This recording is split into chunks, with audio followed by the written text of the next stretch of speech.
আমার দেশের কত ধনী আল্লাহ পাওয়ার জন্য মাহে রমজান আসলে মক্কায় দৌড়ায়, মদিনায় যায়, কয় মক্কায় নামাজ পড়বো, মদিনায় নামাজ পড়বো। 1 রাকাত নামাজে 1 লক্ষ রাকাতের সওয়াব, 1 রাকাত নামাজে 50,000 রাকাতের সওয়াব। উমরা করে মক্কায় কাটায় সময় মদিনায় কাটায়, মক্কায় কোরআন খতম দিতে চায়, মদিনায় কোরআন খতম দিতে চায়।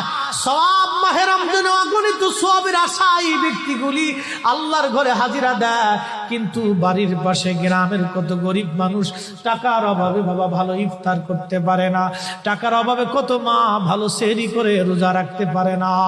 এই ধনীরা এই গরিব মানুষের ঘরে খাবার না দিয়ে আল্লাহরে পাওয়ার জন্য মক্কা মদিনায় দৌড়ায়।